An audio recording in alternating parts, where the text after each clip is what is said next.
Friday. We've made it through another week. Wow, what a week it has been. Absolute bedlam and pandemonium going on in the what I'll call the debt markets. Are we destined for trade wars and the tariffs have started? Can we bring the jobs back to America? And what is it going to cost us? We've got it all for you today. I'm Joe Jaquin, CEO of the Patriot Trading Group. Legal, lawful, constitutional tender. Outside of the VIX, maybe the only thing that's been up over the last 2 days, gold and silver. It is what we do. You know, the thing that's been money for 5,000 years, the one thing in that time that has never gone to zero, and that's gold and silver, and that is what we do. The website at allamericangold.com. And, I mean, just, I don't even know where to start. Just all kinds of things breaking. The big news yesterday was the tariff the president imposed on steel and aluminum. Had the Dow, which had been down 300 points on Tuesday, was down 380 points on Wednesday. The Dow was down 420 points yesterday. The Dow, as we sit right now, is down 340 more points today. What does it all mean? Why would be, something you think about, why would it be that fair trade would cause Wall Street to crash? And the answer is so very, very simple. And I go back to when I met Eric. And it's incredible to watch what happened yesterday. And in my mind, I'm going back 20 years. And for you people that were fortunate enough to have been able to listen to him before that, because, Eric was on the air in Colorado in the early 90s. I think he started Patriot when we've been on the air as Patriot Trading Group, for 22, 23 years now. And I know that he was delivering the message to everybody when they first signed NAFTA and GATT. It was warning all of you about what was really going to happen. And I remember the first time we had any in-depth conversation, because I was always a newsy guy. So, we could talk, all of these things. It wasn't above my head. And I remember telling Sarah, who wasn't my wife, yes, man, I really like your uncle. I mean, I really like him. But he's crazy. And then, of course, not that long after, 5 years after that, not only did I decide, he's not crazy, we're going to be partners. And now, of course, now he's retired. I own the whole thing. But I'm going to tell you the story about all of that and how it relates today. Here's something else. He was in here yesterday. And he actually wanted me, he said, for me to tell you. Because he heard me say on the air again, gold's at the bottom, silver's at the bottom again, buy it now. And, he came in and he said, that's about the fourth time in a row you said it, and you've been right every time. He bought yesterday. He wanted you to know it was, I will say this, it was the largest amount he's ever bought for me. So since he's retired, it was his largest investment yet. And just to let you know kind of where he sees things and where he thinks things are going. And he wanted you to know that. So I'm going to pass that along to you. This is kind of odd. My brother's buying. Now Eric's buying. Just weird things are happening. We're going to break down all of those things. But I was going back to when I first met him. And we were talking all kinds of stuff. And, of course, let me tell you what I was telling him. The NASDAQ's going to take out the Dow. Right? That's going to be it. Tech is where it's at. The Dow, it's done. It's all about the NASDAQ. And, of course, that's when this was, before, obviously, the bubble had popped and burst, and he told me it was going to happen. And then he started talking about NAFTA and GATT, and I was like, yeah, what a free trade, what a great thing. Think about it. We're going to be selling, not TVs, but, microwaves and automobiles and all this stuff. We're going to be selling all this stuff to all these foreigners. The Chinese don't have anything. We're going to load them up. I bet our factory's going to be working overtime. And he would laugh. And he's like, and he was probably thinking, stupid boy. And at the time, I was in my late 20s at the time. So, I've been around a little bit, but I think I was 27 when I first met him, and we were having these talks, and how little I knew then. And he was telling me, he said, they have no intention of having American factory workers making all of these products. This is all by design, and these big Dow companies they're not American companies. They're going to be multinationals, and everyone's going to lose their jobs. And he goes, and eventually it's going to get to the point where we're going to want it all back. Well, guess what? I think we want it back, but it's going to cause a big problem. Patriot Radio News Hour. We'll be right back after the break. 800-951-0592. I've got another opportunity today. Get something that's never happened. It's in the fractional gold market, which always excites me. But we have $5 liberties. Those are the old ones, not the new 1/10 ounce, but the older $5 liberties, the quarter ounce, 1866 to 1907. And these are going to be AU, so these are almost uncirculated.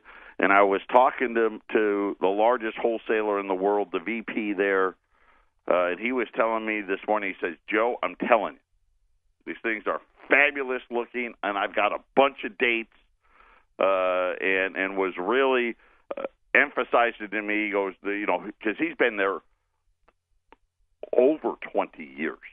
So this guy, he started at the bottom, and now he's the executive vice president of the precious metals division there. And he says, I can tell you it's never happened since I've been here.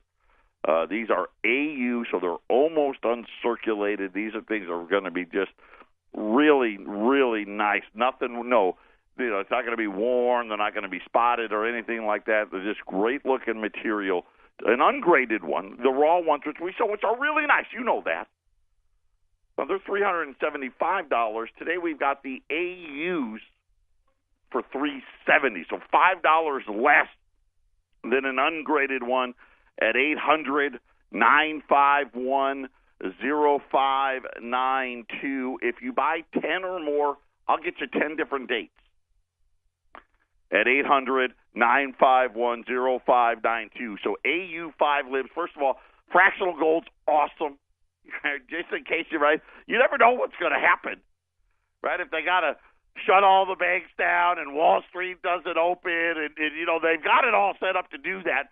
And why would they set it up if they didn't think they may have to do it at some point? Think about that, right? It's already in the rule. The SEC's got it on the books. At any point in time, we can stop you from doing anything, right? Think about Greece. Right? Remember, they were limiting people to $20 out of the ATMs. AU5 libs, $370. The first time, and this is going back to this guy's been around a lot longer than I've been around. First time ever that you're going to be buying AU $5 liberties. We've seen it before, like in the $20 market. We've seen that, but not down here at the $5 lib level. $370 at 800-951-0592. If you want to use your credit card, we'll add $5. So $375 on a credit card, $370 without a credit card. If you buy 10 or more, I'll get you 10 different dates as well. Speaking about, I was thinking about Eric, and he was in here yesterday and looking at the tariffs now on steel and aluminum, and Wall Street's freaking out about it. And for those of you that didn't know, maybe some of you didn't know, so yesterday Donald Trump imposed tariffs on steel and aluminum, and I want to say it was, 25% on steel, 10% on aluminum. And then the funny part was, everybody, at least initially, this is how little these people that are out there on TV claiming to be experts or what have you know.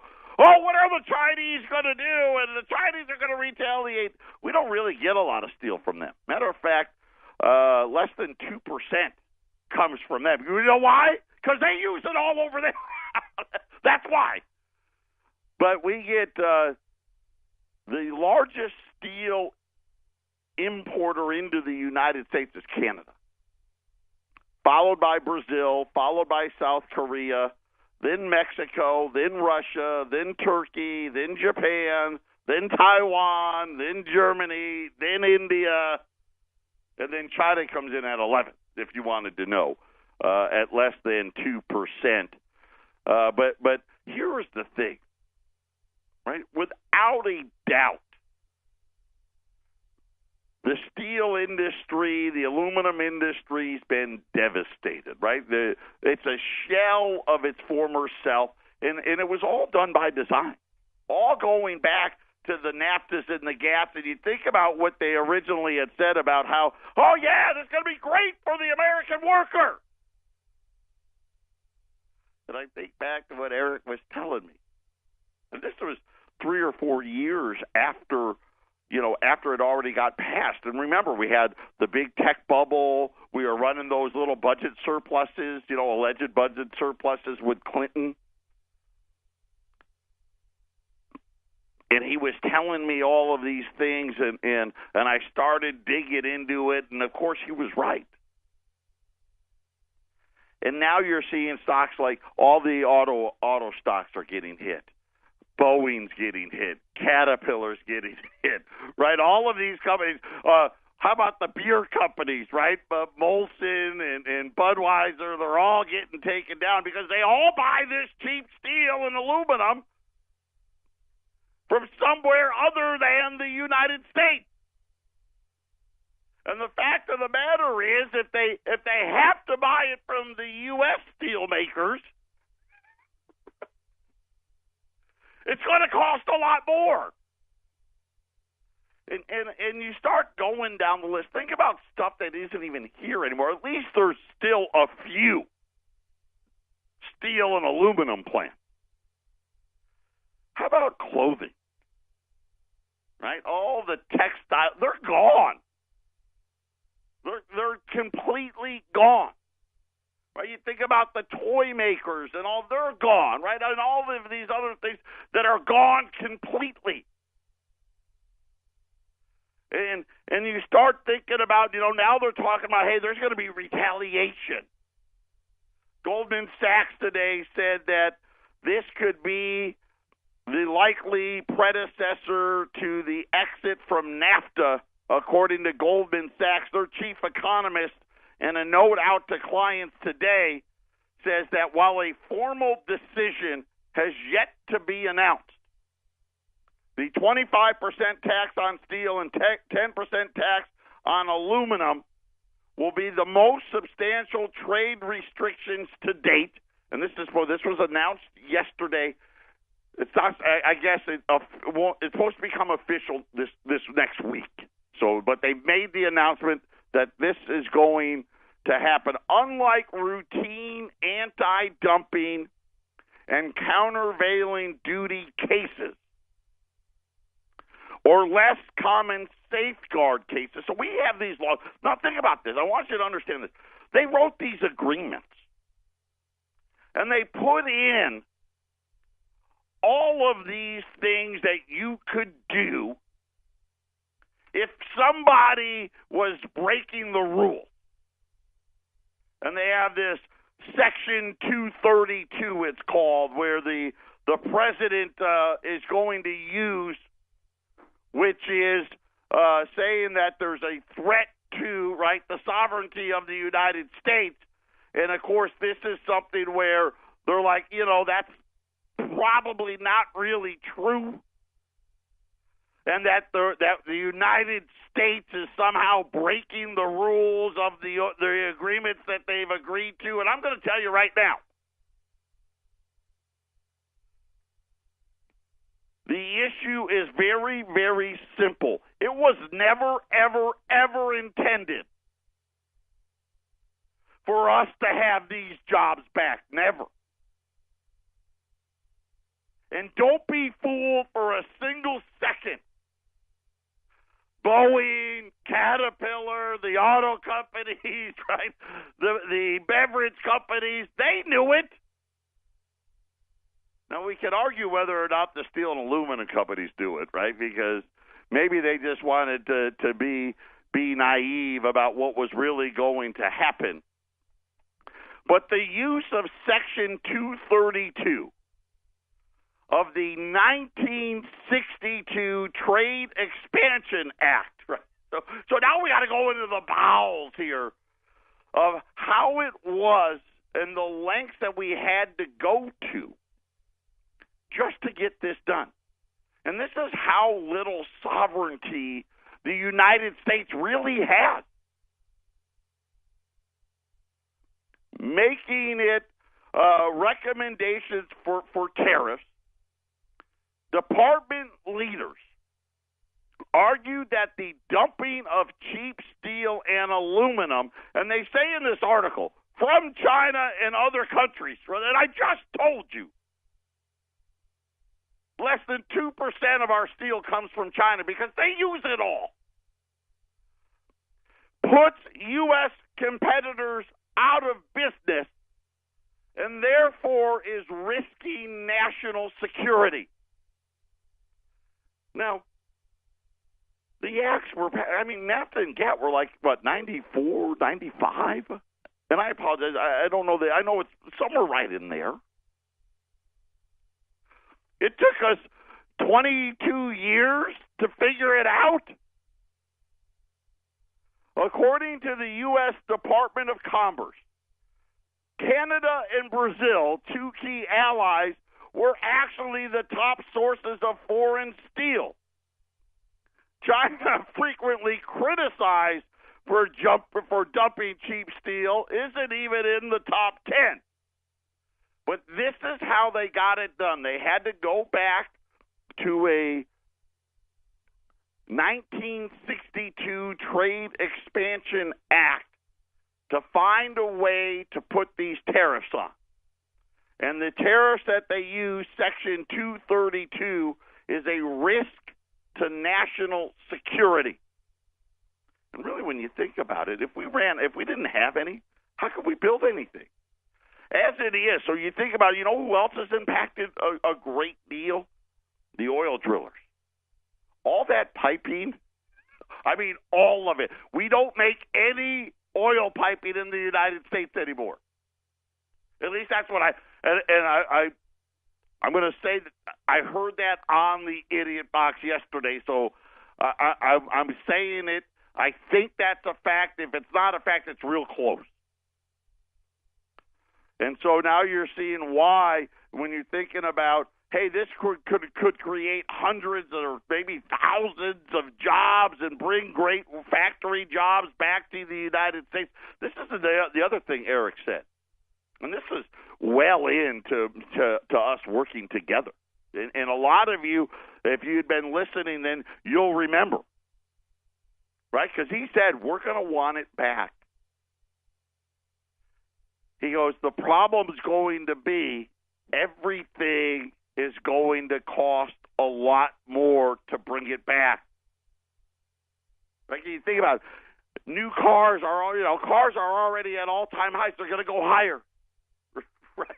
Gas prices, by the way, I just saw a report, gasoline price is going to be up 17% starting right now, right? The spring driving season. I don't even want to think about the summer driving season. Gas price is going to be up 17%, and it's just going to make drilling more expensive, and this is what it's going to take. I'm all for it. Bring it all back. By the way, Donald Trump today said we're not done. And he's talking about, and I want to get it right here, the reciprocal tax. I'm going to talk about that when we get back. So the next segment, we'll talk about the reciprocal tax. But we need to bring it all back. If gasoline's $5, so be it. Right? If a new car's $100,000, Eric was just telling me, because I was saying, cars are going to cost like $100,000. He said, Ford's got trucks now that are already $100,000. And I'm not talking about work trucks, right? Just trucks. Minimum wage. Remember, he started at 15, and then I want to say by 08 or 09, he was like, listen, it's got to go to 30. It's got to go to 30. And you start looking at all of this, and you know what? It sure makes a whole heck of a lot of sense, doesn't it? Of course, it's going to be bad for stocks. Patriot Radio News Hour, we're going to talk about the reciprocal taxes when we get back.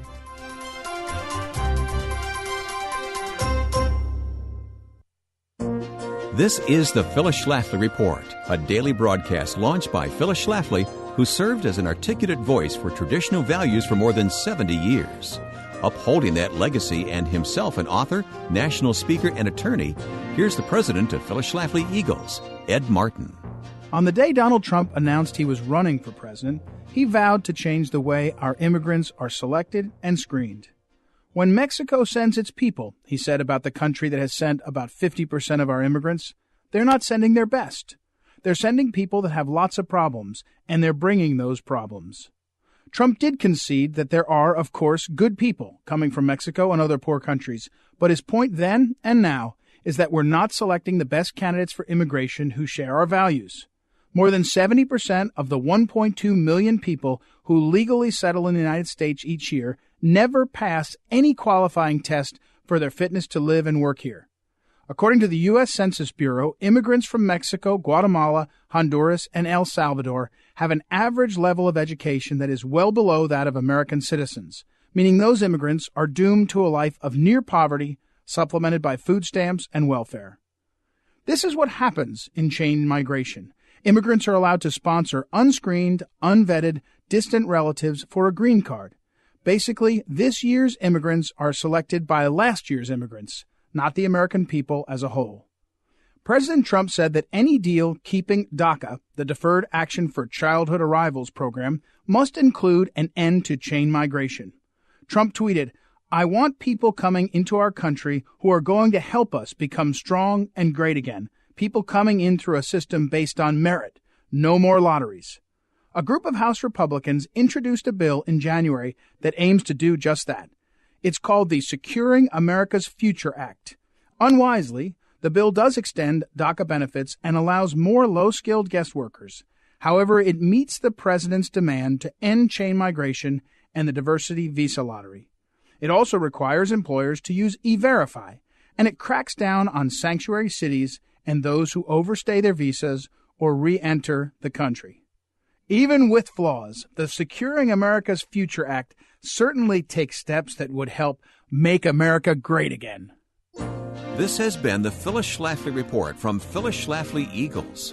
Illegal immigration burdens our schools and social services and opens doors to criminals and terrorists. Outdated visa programs divert jobs from Americans.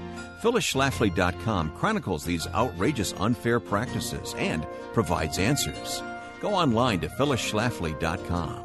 Thanks for listening, and join us next time for the Phyllis Schlafly Report. Welcome back. Gold's up 16, 13.22, and I know it'll be a little different with Kitco because that whole electronic trading thing. Gold's 13.22, well off the bottoms. Remember, yesterday got down to 13.05. Silver's up about 25 cents here, $16.49. on silver this morning. Remember, we're going to be in Colorado, but 8 days from today, next Saturday, Saturday the 10th,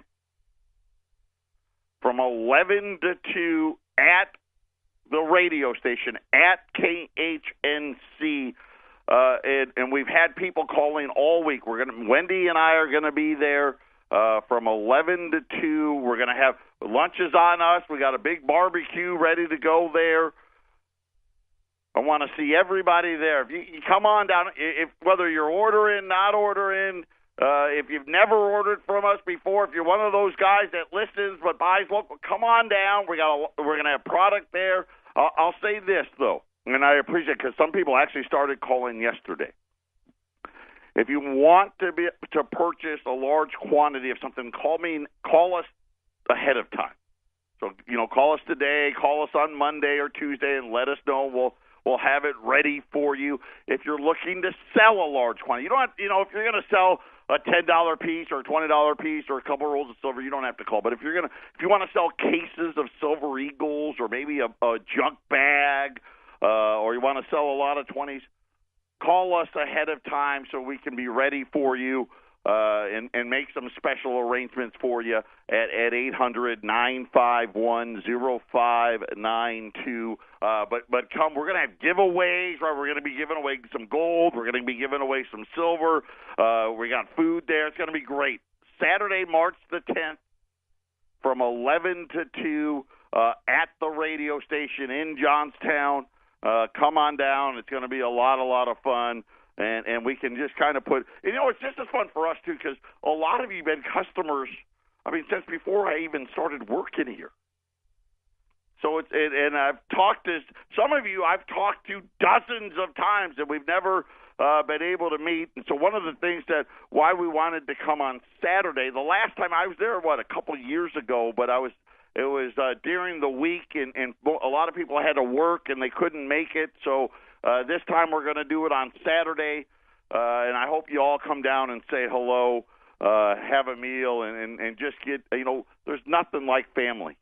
And I will say this, the Front Range people are the greatest, and they've just been great customers to us over the years, and it's a special group, and obviously Sharon and Michael and the radio station. We got so many great things planned up there, so I hope you all come and take a part and really get a feel for what it is that we're going to be doing along with KHNC, and I think you're really going to enjoy it, and we're going to have a lot of fun. Having said that, what does this all mean?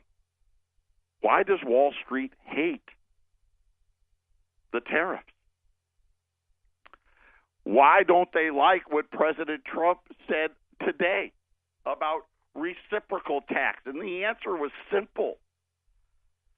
The free trade agreements really allowed for these companies to be multinational. Right? They wanted their stock price to go up. And I say it all the time, but it's just true. They didn't care about the average American. They still don't care. They pretend, but they really don't. What they care about is their stock price. And if that means they got to put, 30,000 steel workers out of a job, so be it.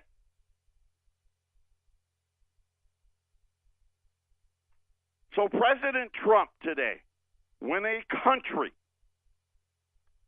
the United States of America, is losing many billions of dollars on trade with virtually every country it does business with. Trade wars are good and easy to win, especially when we're down $100 billion with a certain country and they get cute. Don't trade anymore. We win big. It's easy. Now, I will say this. Obviously, I'm going to guess he's talking about China, but it's a whole lot more than $100 billion, our deficit with them. But I talk about it all the time, and then he tweeted this out this morning. When a country taxes our products coming into their country at, say, 50%, and we tax the same product coming into our country at 0, not fair, not smart. We will soon be starting reciprocal taxes so that we will charge the same thing as they charge us. $800 billion trade deficit, have no choice. And this is, remember, and how many times do I talk about the trade deficit on this show? And I tell you, listen, that's wealth that leaves the country. It's gone. It doesn't come back. And you think about, ever since I've been here, every year, a good year, we only lost $400 billion. Bad years, we've lost almost $1 trillion. But let's average it out. Say over the last 15 years, the United States, on average, has lost $600 billion a year for 15 straight years. It's like $9 trillion. Let me give you an example. Automobiles, okay? The EU puts a 10% duty on any U.S. vehicles coming into their countries. You know what we charge them? 2.5%.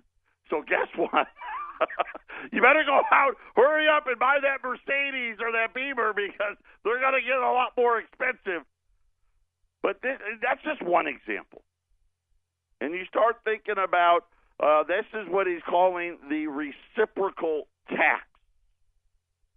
If we have like products and you charge us more when we ship it to you than we charge for you to ship it to us, get ready. You're on the list. And you start going through this list. And see, and this is why Wall Street's so afraid, because they know what they did. But it's going to touch all of them. And, of course, at the end of the day, really what happens? It's going to touch us. Everything's going to get expensive. But that's what it's going to take to get the jobs back here so we can stop working a part-time 10 pennies job and actually get a job that we can live on. 800-951-0592. This is another great opportunity today on the AU $5 Liberties. These are the old ones, the 1866 to 1907. $370. So you're actually going to be able to get on a fractional AU 5 Lib 370 at 800-951-0592. That is our toll-free number. You know what? Just like that, they're gone. We are out of AU $5 libs. Thank you, Arlene. So I'll see what else we've got. So we are sold out. I apologize on the AU 5 libs. I'll see what else we can do. I don't know how much time we have, but I just got a note. We are sold out of the 5 libs. Thank you so much. And getting back to the trade war, think about this now. So now we started with the washer machines, right? And all the I guess what I read was that all the washers and the dryers went up $50. I don't know if they did or didn't, but that's what I heard. Then it goes to steel and aluminum. Now Trump is talking today about the reciprocal tax. Listen, it's really, really simple. You cannot have hundreds of billions of dollars leaving the country every single year. You know, you think about what we've really lived in, and this is what they really did. And it's the Federal Reserve, and remember who the Federal Reserve is meant to protect. We're supposed to keep full employment and prices stable. Well, prices stable apparently, we want stable, always devaluing. We just want a stable devaluation. They don't say that, but that's what they want. And as far as unemployment, we just changed the number to make it look like we've done it. And same thing with the stable dollar. Right? We let the wolf guard the hen house. So in 1971, we go off the gold standard. We go full-blown fiat. From 1981 up until last year, we lived in a declining debt valuation masterminded by the Federal Reserve, right? We've got, as Alan Greenspan said yesterday, we created the debt bubble, the bond bubble. We let big business, who in cooperation with the Federal Reserve, to take away all of our sovereignty. And, of course, when they took away the sovereignty, they took away your liberty and your freedom as well. I mean, we still got 42, 43 million people on food stamps, and most of them have a job. How many times do I come out on the radio and talk about all these crappy jobs out there? Waiters and waitresses and now JCPenney's. We don't believe in full-time employees anymore. Use your car like a taxi, drive around drunk people, and we'll call it good. I mean, that's what they gave you. Now, would you rather work at the steel mill, working 40 hours a week, allowing for your wife to be able to stay at home and raise the children? Nah, we don't want that. And we ran up all of this, just blew it all up. And we gave away every year, year after year after year, hundreds and hundreds of billions of dollars. Just leaving the country. It's okay. There's not going to be a ramification for that. Right? The executive, who knows what they 300, 400, 500 times what the average employee works. That's fine. Right? Trickle down. It's not trickling down. Right now you got all these people out there like the Facebook, Mark Zuckerberg. We need a universal basic income. Yeah, that's what we need. No, what we need are good jobs.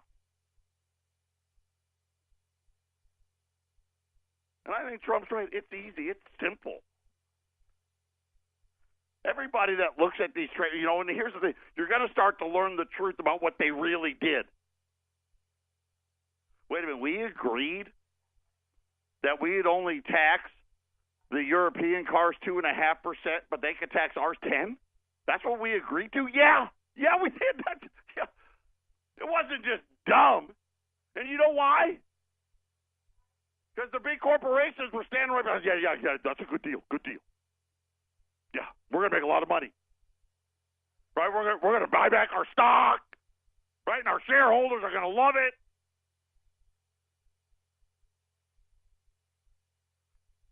And Eric was right all along. We're going to want it back. And guess what? It starts right now. And you start thinking about, you know what, and I'm just trying in my mind to think about what that really means. I don't know, maybe Dow 10,000? I mean, wouldn't we all trade that? Hey, wait a minute, we could go back to being the country that makes everything. Right? We're the largest consumers in the world. Listen, they did a great job getting us to be the big consumer. And it was fine. Remember, go all the way back to Richard Nixon's speech in 1971. Now, I was only one. You know what? I'll tell you what. And Ramon and I, we do this. I'll play it next week. Ramon, don't let me forget. We're going to play Nixon next week. Everything would be fine when we went off the gold standard as long as Americans bought American. Patriot Radio News Hour, final segment on a Friday.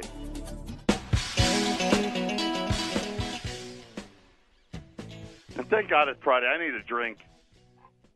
I was too fired up. You know what? We've got it right now. That's how good Ramon is. Here's Richard Nixon in 1971. Let's play it.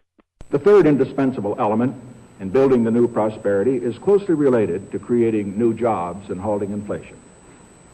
We must protect the position of the American dollar as a pillar of monetary stability around the world. In the past 7 years, there's been an average of one international monetary crisis every year. Now, who gains from these crises? Not the working man, not the investor, not the real producers of wealth. The gainers are the international money speculators. Because they thrive on crises, they help to create them. In recent weeks, the speculators have been waging an all-out war on the American dollar. The strength of a nation's currency is based on the strength of that nation's economy. And the American economy is by far the strongest in the world. Accordingly, I have directed the Secretary of the Treasury to take the action necessary to defend the dollar against the speculators.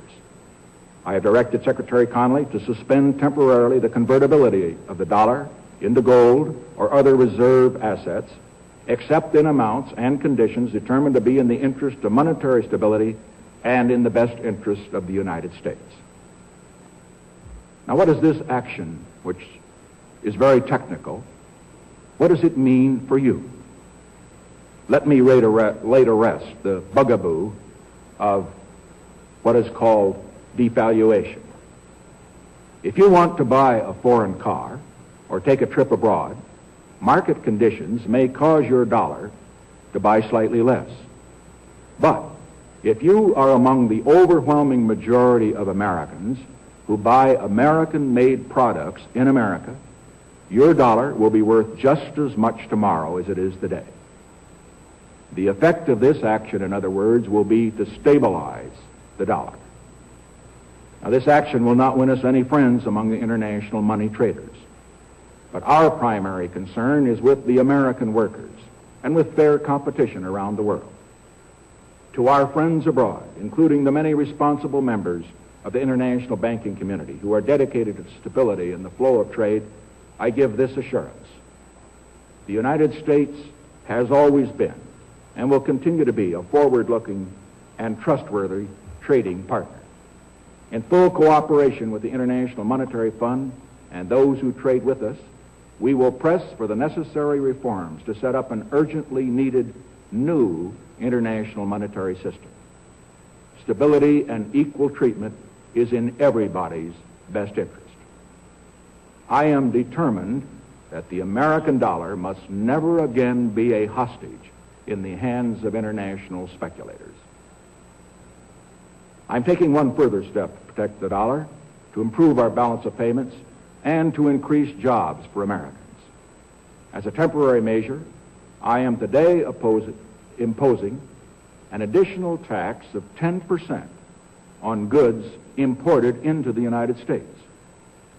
This is a better solution for international trade than direct controls on the amount of imports. This import tax is a temporary action. It isn't directed against any other country. It's an action to make certain that American products will not be at a disadvantage because of unfair exchange rates. When the unfair treatment is ended, the import tax will end as well. As a result of these actions, the product of American labor will be more competitive, and the unfair edge that some of our foreign competition has will be removed.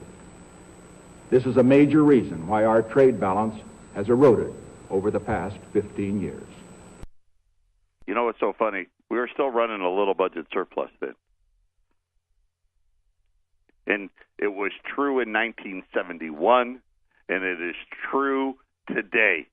The only difference was they hid it from you, and they hid it by the tune of $21 trillion of deficits And actually, it's more the Fed's got theirs and all the central bank buying and all the manipulation.